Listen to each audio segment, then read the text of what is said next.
ஓம் சரவணபவாய நமக. வெற்றிவேல் முருகனுக்கு ஹரஹரோஹரா. 87வது 88 89வது பாடல்கள் அனுபவிக்க இருக்கின்றோம். இன்று 87வது பாடலுக்கு தலைப்பாக முருகன் அருள் எனக்கு இருக்கு. அப்படி முருகன் அருள் பெற்றவர்கள் இருப்பார்கள் இல்லையா, அவர்களுக்கு யமனோட சாவோலை வந்தால் அது என்ன செய்யும்? அவர்களை எதுவும் செய்யாது அப்படிங்கிறார். ஏற்கனவே சொல்லிட்டே வந்துட்டே இருக்கார். அப்போ முருகனோட அருள் எனக்கு இருக்கும் போது சாவை கண்டு நான் பயப்பட வேண்டாம்.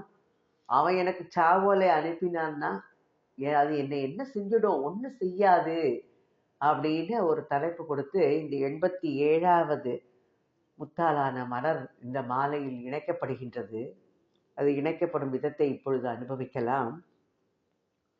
குமரா சரணம் சரணம் என்று அண்டர்குழாம் துதிக்கும் அமராவதியில் பெருமான் திருமுகம் ஆறும் கண்ட தமராகி வைகுந்தம் வைகுந்தனியான தமராகி வைகும் தனியான ஞான தபோதனர்க்கு இங்கு யமராசன் விட்ட கடையேடு வந்து இனி என் செய்யுமே.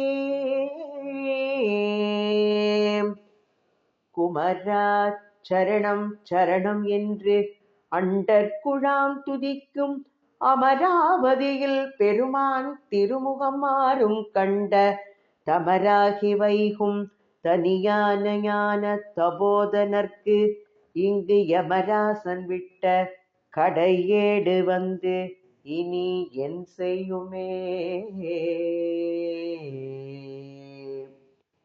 குமரா சரணம் சரணம் என்று அண்டர்குழாம் துதிக்கும் அமராவதியில் பெருமான் திருமுகம் ஆறும் கண்ட தமர் ஆகி வைகும் தமராகி வைகும் தனியான ஞான தபோதனர்க்கு இங்கு யமராசன் விட்ட கடையேடு வந்து இனி என் செய்யுமே அப்படின்னு கேட்கிறார். குமரா சரணம் சரணம். குமாரக்கடவுளே, முருகப்பெருமானே, கந்தக்கடவுளே, கடம்பா, கதிர்வேலா, கார்த்திகேயா, குமரா குமாரக்கடவுளே, சரணம் சரணம் அடைக்கலம். அதான் என்ன சொல்றார்? அடைக்கலம். சரணம் சரணம் என்று 2 தடவை அழுத்தி சொல்லும் போது அவனுடைய திருவடிக்கே சரணம்ங்கிறத நீங்க எப்படி சொல்லணுங்கிறதுனால 2 தடவை அழுத்தி சொல்றார். சரணம் சரணம், உனக்கே அடைக்கலம். ஏற்கனவே சொன்னார், உன் கையில் பிள்ளை உனக்கே அடைக்கலம், நீதான் அடைக்கலம், யாரும் வரமாட்டான்னு சொன்னவர். குமரா சரணம் சரணம் என்று அண்டர்குழாம், வானவர், அண்டர்கள் யாரு? தேவர்கள். அந்த தேவர்கள் கூட்டங்கள், குழாம் கூட்டம் துதிக்கும் போற்றுகின்ற யாரு? பெருமாள். யாரு? பெருமையை ஆள்பவனுடைய பெருமை மிக கொண்டவன், அப்பேற்பட்டவனான திருமுகம் ஆறும். எப்பேற்பட்ட திருமுகம்? அழகிய 6 முகங்களை கண்ட தமரா கண்ட தமராகி வைகும். எங்க கண்ட? அமராவதியில் கண்ட. அமராவதியில் பெருமான் திருமுகம் ஆறும் கண்ட. இப்போ குமாரக்கடவுளே, அடைக்கலம் என்று வானவர் கூட்டங்கள் போற்றுகின்ற அந்த அமராவதியில் பெருமையை ஆள்பவனுடைய அழகிய 6 முகங்களையும் தரிசித்த தமராகி வைகும், உம்முடைய சுற்றத்தினராகிய அடியவர்களாக இருக்கின்ற தனியான ஞான தபோதனர்க்கு, ஒப்பற்ற ஞானத்தை அடைந்த அந்த தவம் என்கின்ற செல்வத்தை உடையவர், பெருமை அந்த செல்வத்தை உடையவருக்கு இங்கு யமராசன் விட்ட கடையேடு. யமராசன் இந்த இடத்துல வந்து கடைசி காலத்துல யமராசன் கடைசி நேரத்துல அனுப்பும் அந்த கடையேடு வந்து இனி என் செய்யும்? இறுதி அந்த தினத்துக்கு எனக்கு இன்னைக்கு சாவு வரப்போறதுங்கிறது ஓலை சொல்லுவா. எனக்கு ஓலை வந்தாச்சு எமன்ட்ட இருந்தும்பா. சில பேர் பேசும்போது கேட்டேன்னா என்ன வயசாயிடுத்து, எனக்கு இதாயிடுத்து, அந்த சாவு போல என்னைக்கு வரப்போறதோ அப்படின்னு சொல்லுவா. அப்போ அந்த யமராசன் அனுப்பும் இந்த இறுதி தினத்திற்கான ஓலை அவர்களை என்ன துன்பத்தை செய்ய வைக்கும், அவர்களுக்கு என்ன துன்பத்தை கொடுக்கும், எதுவுமே கொடுக்காது அப்படின்னு சொல்றார். அதான் கடை ஏடு அப்படின்னு சொல்றார்.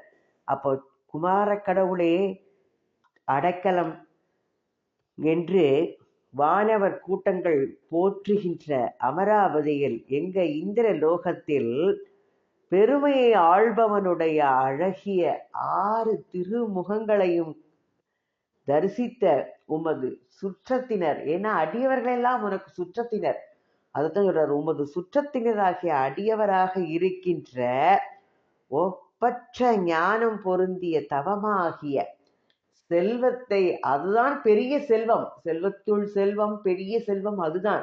அந்த பெரிய செல்வத்தை உடையவருக்கு யமராஜன் இந்த இடத்துல எனக்கு எழுதும் போதே பண்ணிட்டார் இல்லையா, அப்ப இவ்விடத்தே யமராஜன் கடைசி நேரத்தில் அனுப்பிய இறுதி தினத்துக்கான அந்த ஓலை அவர்களுக்கு என்ன துன்பத்தை கொடுக்கும், என்ன செய்ய முடியும், அது அந்த துன்பத்தை எப்படி கொடுக்க முடியும் அப்படிங்கிற. ஏன்னா உன்னை கண்டு தரிசனம் பண்ணியாச்சு, அவளுக்கு அந்த பயமே இருக்காது. யமதர்மராஜன் அனுப்பிய கடைசி ஓலை எந்த துன்பத்தையும் கொடுக்காதுங்கிறார்.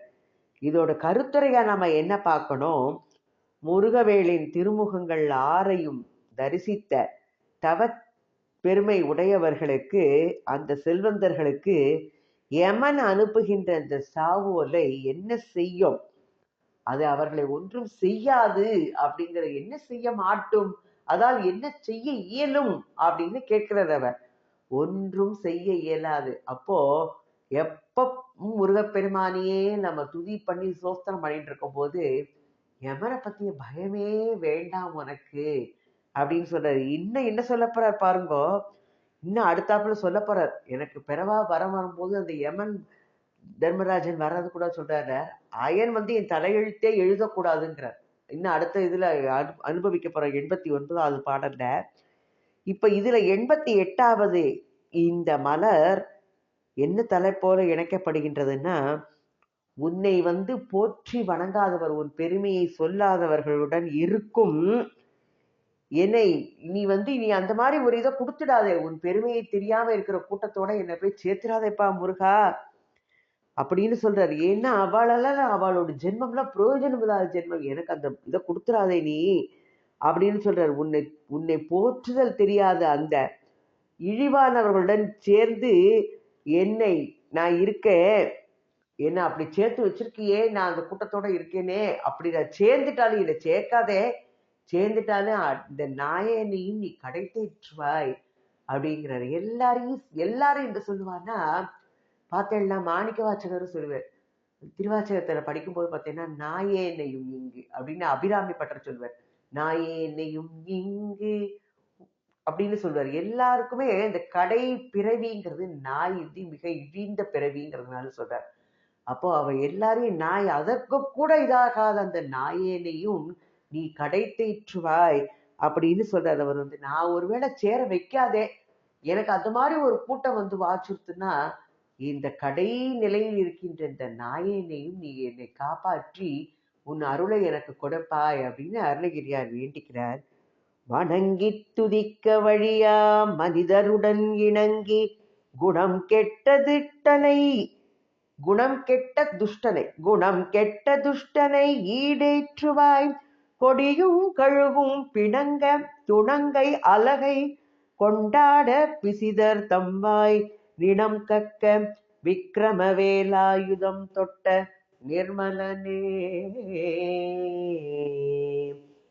வணங்கி துதிக்க அறியா மனிதருடன் இணங்கி குணம் கெட்ட துட்டனை ஈடேற்றுவாய், கொடியும் கழுகும் பிணங்கத் துணங்கை அலகை கொண்டாட பிசிதர் தம்வாய் நினம் கக்க விக்கிரமவேலாயுதம் தொட்ட நிர்மலனே. வணங்கி துதிக்க வழியா மனிதருடன் இணங்கி குணம் கெட்ட இந்த துஷ்டனை ஈடேற்றுவாய், கொடியும் கழுகும் பிணங்கத் துணங்கை அலகை கொண்டாட பிசிதர் தம் வாய் நினம் கக்க விக்கிரம வேலாயுதம் தொட்ட நிர்மலனே அப்படின்னு சொல்ற.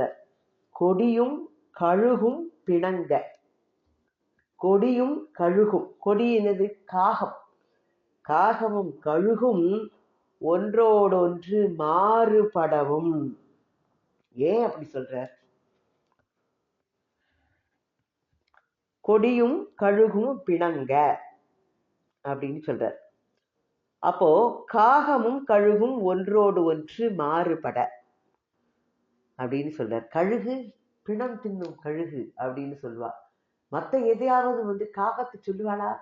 காகம் மற்றதெல்லாம் சொல்லும், மனித இதை திங்காது காகம் அதனால தான் காகமும் கழுகும் ஒன்றோடு ஒன்று மாறுபடவும்.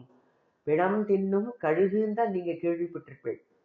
கழுகு பிணத்தை தான் தின்னும், காகம் பிணம் திங்காது. எலி பாம்பு அந்த மாதிரி இதெல்லாம் தான் அது சாப்பிடும். மனிதர்கள் இதார இறந்தா அது கிட்டக்க காகம் வராது.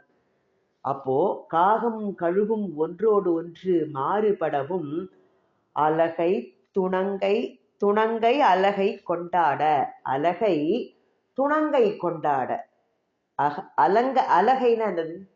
பேய்கள், பேய் கூட்டங்கள் துணங்கை கொண்டாட அப்படின்னா துணங்கை என்னும் கூத்து அதை மகிழ்ச்சியோட ஆடுமா. பிணம் தின்னும் பேய்கள் பிணம் தின்னும் கழுகுதான் சொல்லுவா. அப்போ அந்த பேய்கள் துணங்கை என்னும் கூத்தினை மகிழ்ச்சியுடன் ஆடவும் அப்படிங்கிறார்.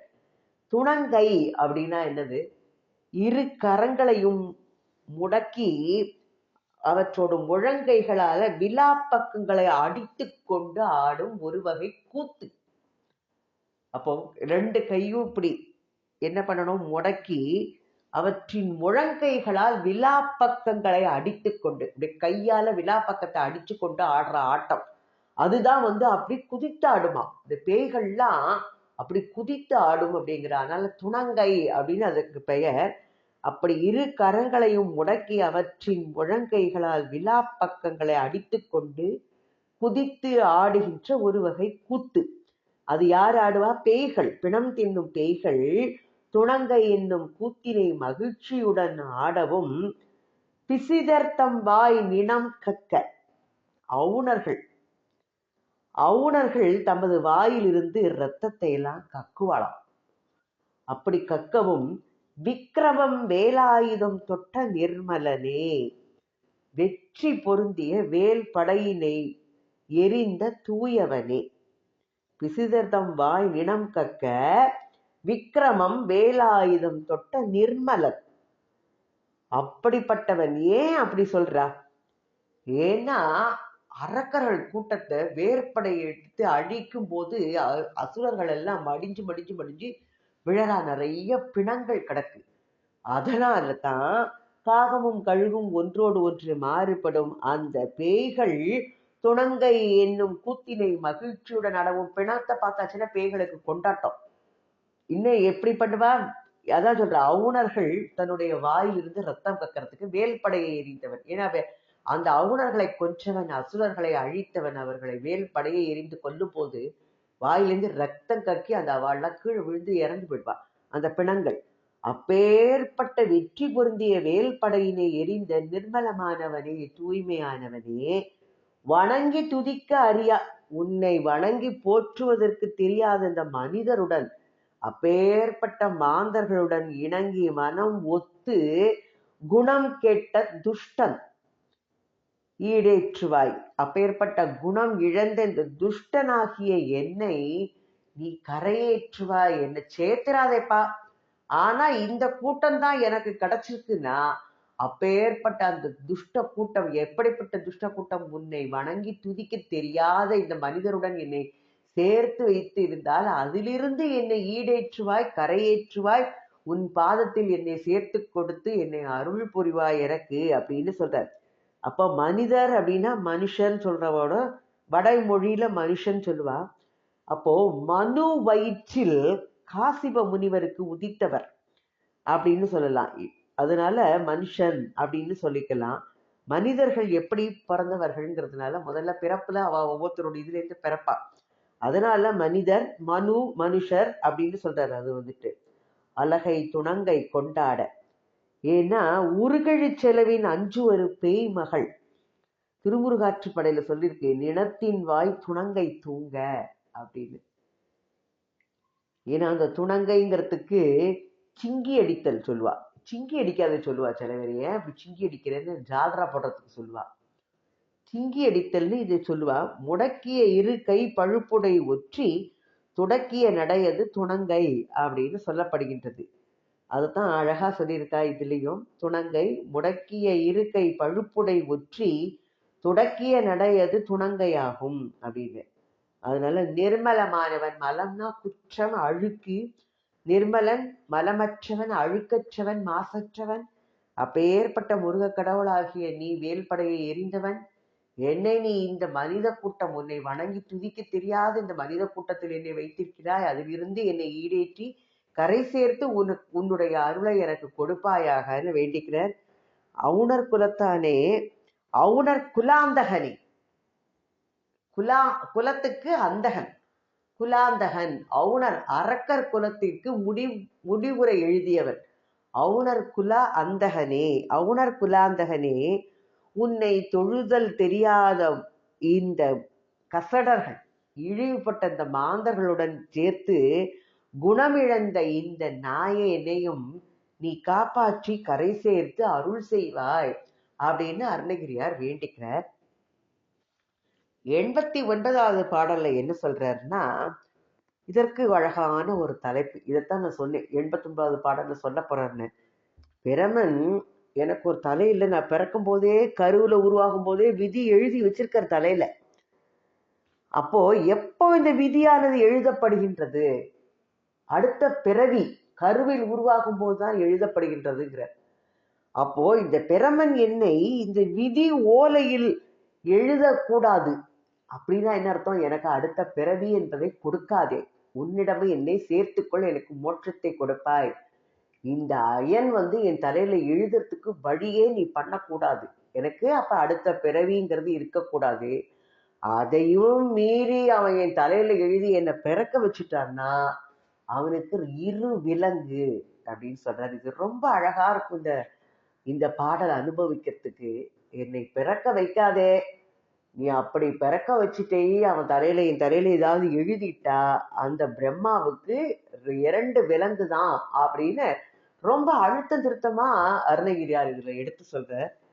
இந்த 89வது இது உண்மையிலே ஒவ்வொன்றும் முத்துக்கள் தான். அந்த மலர்கள் சொன்னா கூட வாடிடும் சொல்லலாம்.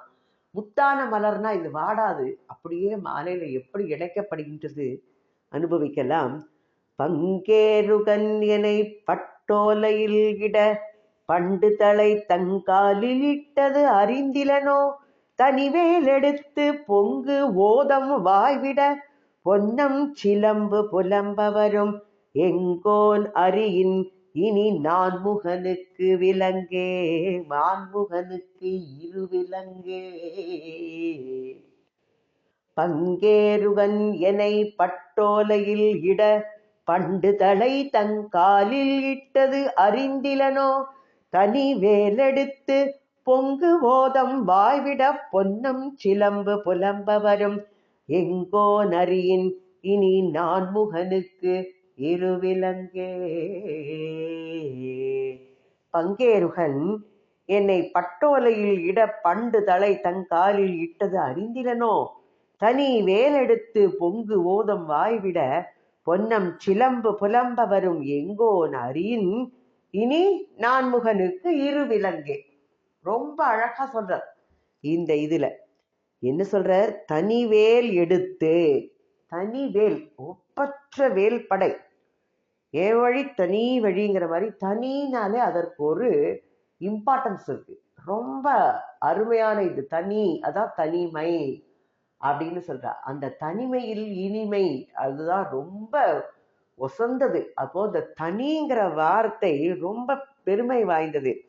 அப்போ ஒப்பற்ற, இன்னொருத்தரோடு அது ஒப்பிட முடியாது. ஏன்னா தனின்னு சொல்லியாச்சுனாலே இன்னொருத்தருக்கு ஒப்பிட முடியாதத, இதோட அது அப்படின்னு சொல்றதுக்கு வழியே இல்லை, தனின்னு சொல்லியாச்சு.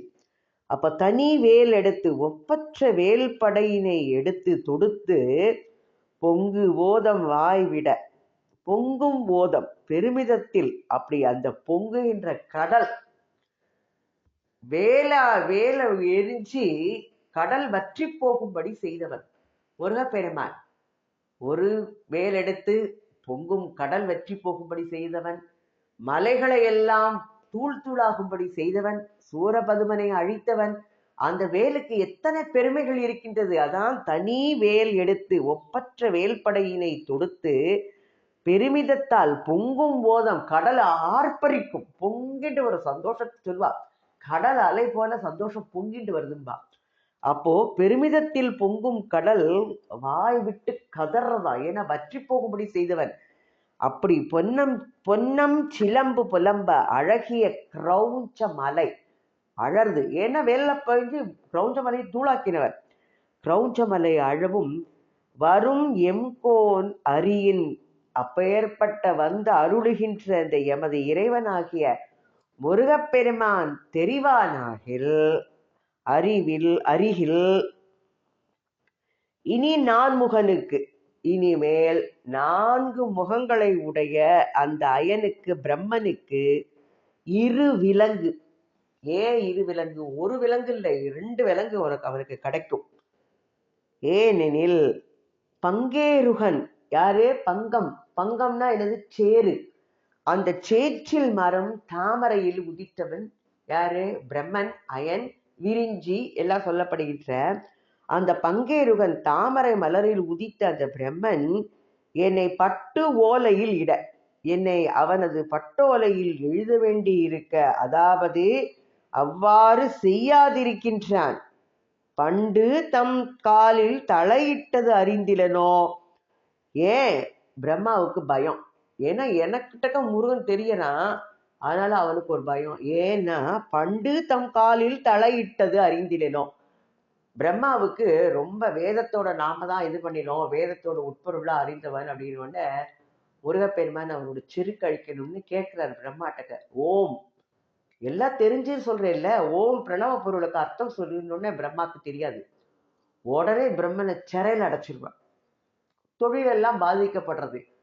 சிவபெருமான் நீ எப்படி இது பண்ணினா, பிரணவ பொருள் சொல்லல, எல்லாம் தெரிஞ்சது, நான் அவரோட செருக்கு அழிக்கிறதுக்காண்டி பிரம்மாவை சிறையில் இட்டிருக்கேன், நீ சிறியவன், அவர் படைக்கும் தொழிலே செய்யக்கூடிய இறைவனாக இருக்கக்கூடியவன், இப்படி செய்யலாமான்னொன்ன பிரணவ பொருள் தெரியல, அப்ப நீங்க சொல்லுங்க, நீங்க கரெக்டா சொல்லிட்டேன்னா பிரம்மாவை சிறையிலேருந்து விடுவிக்கிறேன்னா, சிவபெருமானுக்கு பிரணவ பொருள் தெரியல, ஓம்ங்கிற பிரணவ பொருளுக்கு.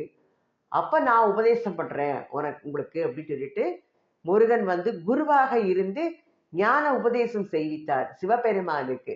தந்தைக்கு உபதேசித்தவன் அவன் சுவாமி மலையில் தந்தைக்கு உபதேசம் செய்த முருகப்பெருமான். அதனால பண்டு முன்னால ஒரு காலத்துல பிரணவ பொருள் சொல்ல மாட்டாத அந்த காலத்துல அவனுடைய காலில் விலங்கு இட்டு சிறையில அடைச்சான்ல அப்படின்னு சொல்ற. அது பத்தி அவனுக்கு தெரியாதா? எனக்கு முதுகுலா முன்னால முருகன் இருந்து எல்லாம் அருள் பண்ணிட்டு இருக்கான், என் தலையில பிரம்மா எழுதாம இருக்கான், அப்படி எழுதிட்டான் அவனுக்கு 2 விலங்கு கிடைச்சிடும். என்ன? பெரிய தலை. அப்ப கிடைச்சது ஒரு விலங்கு தான், இப்போ வெளியிலே வர முடியாத அளவுக்கு பெரிய விலங்கால பூட்டிடுவான் அப்படின்னு ரொம்ப அழகா எடுத்து சொல்றார். இவர் என்ன சொல்றார்? ஒப்பற்ற வேல்படையினை தொடுத்து பெருமிதத்தில் பொங்கும் கடல் வாய்விட்டு கதறவும் அழகிய கிரௌஞ்சமலை அழவும் வந்து அருளுகின்ற எமது இறைவனாகிய முருகவேள் தெரிவானாகில், கண்ணுக்கு தெரிஞ்சுட்டான்னா இனிமேல் 4 முகங்களுடைய அயனுக்கு பிரம்மனுக்கு பெரிய விலங்கு தான் கிடைக்கும். ஆதலின் தாமரை மலரில் உதித்த பிரம்மன் என்னை அவனது பட்டோலையில் எழுத வேண்டி இருக்க அங்கனம் செய்யாது இருக்கின்றான். ஏன்னா பிரணவ பொருள் முன்னொரு காலத்துல அதுக்கு பொருள் தெரியாம சொல்ல மாட்டாத அவனை அந்த காலத்தில் பெரிய விலங்கிட்டு சிறையில் அடைத்தான் இல்லையா, அது அவனுக்கு தெரியாம இருக்கா அப்படின்னு கேட்கிறார் அருணகிரியார் இதுல அப்போ விதியோலையில எழுதப்படக்கூடாது அப்படிங்கிறார். என்னுடைய தலையெழுத்து அயல் கையால் எழுதப்படக்கூடாது, என்னோட விதி எழுதப்படக்கூடாது, விதி ஓலையில் தலையெழுத்து எழுதப்படக்கூடாது. அப்படி எழுத பெற்று விட்டால் எனக்கு இந்த பிறப்பு இறப்பு அதற்கு நான் ஆட்பட வேண்டும். அப்படி பிறப்பு இறப்புகளுக்கு நான் ஆளாகும் வகையில் அவருடைய விதி ஏட்டுல அயன் வந்து பிரம்மா எழுதிட்டா அது எனக்கு தண்டனைக்கான குற்றம் அப்படிங்கிறார். அவன் அது தண்டனைக்கு ஆளாயிடுவான் அந்த குற்றத்துக்கு. அப்போ அப்படி அவன் எழுத முற்படுவதை முருகன் அறிந்தால் அயனுக்கு அன்னைக்கு பிடிச்சது வென அனர்த்தம் அது அப்படிங்கிறார். என்னை பட்டோலையில் இட பண்டு தலை தன் காலில் இட்டது அறிந்திலனோ அப்படிங்கிறார். எங்கோன் அரியின் நான்முகனுக்கு இரு விலங்கே அப்படின்னு சொல்றார். ஏன்னா ஓதம் அப்படின்னு சொல்லும் போது கடல் வந்து ஈரத்தை உடையது. ஓதம் சொன்னாலே என்ன சொல்லுவா, செவத்துல எல்லாம் நீங்க பார்த்தேன்னா ஓதம் அப்படின்பா. மழை காலத்துல செவரெல்லாம் ஈரிச்சு அப்படியே இதாகிட்டு வரும், பொறிஞ்சு பொறிஞ்சு வரும், ஓதம் அப்படிம்பாங்க. அப்ப ஈரம் ஈரம் படுறதுதான் ஓதம் அப்படிங்கிறது. இது அது கடல். பொன்னம் சிலம்புன்னா மேருமலைன்னு சொல்லப்படுகின்றது. பொன்னம் சிலம்பு, சிலம்புனா மலை. இரு விலங்கு, ஏன் இரு விலங்குன்னு சொன்னார்னா முன்னம் விட்டது சிறு விலங்கு தான், இனி அயன் வந்து செருக்கை அடக்குவதற்கு இடப்போவது ஒரு பெரியதொரு விலங்கு அப்படின்னு சொல்றாரு. முன்ன இட்டது ஒற்றை விலங்கு, இனி இடுவது அயன் ஆணவம் அடங்க இரட்டை விலங்கு அப்படின்னு சொல்லப்படுகின்றது. அப்படி சிலம்பு ஒலி அப்படின்னு சொல்லலாம். மூங்கில்லாம் உராயும் போது ஏற்படுவதை சிலம்பு அப்படின்னு அந்த சப்தம் வரக்கூடியது. அது மலைக்கு ஆனதுனால பொன்னம் சிலம்புன்னு சொல்லப்பட்டிருக்கு இந்த இடத்துல. இதோட கருத்துரையா நம்ம என்ன பார்க்கலாம்னா, அயன் பிரம்மன் இனிமேல் என்னை தன் விதி ஓலையில் எழுத முற்படுவானாயின் முன்னம் இட்டது சிறு விலங்கு, ஆனால் இப்பொழுது அதை முருகன் அறிவானாகில் இப்போது அவன் சுமக்க முடியாத அத்துணை பெரிய விலங்கு இடப்படுவான், அவனுக்கு அது இடப்படும் அப்படின்னு அருணகிரியார் ரொம்ப உறுதிப்பட எடுத்து சொல்றாரு. அதனால எனக்கு முருகனோட அருள் இருக்கிறதுனால தலையெழுத்து எழுதப்பட மாட்டாது, எனக்கு அடுத்த பிறவி என்பதே இருக்காது அப்படின்னு சொல்றார். அப்போ முருகன் அருள் நமக்கும் வேண்டி நமக்கும் அவனோட திருவடியில இடம் கிடைக்கணும்னு முருகனை பிரார்த்தனை செய்வோம். முருகா சரணம், முருகா சரணம், முருகா சரணம்.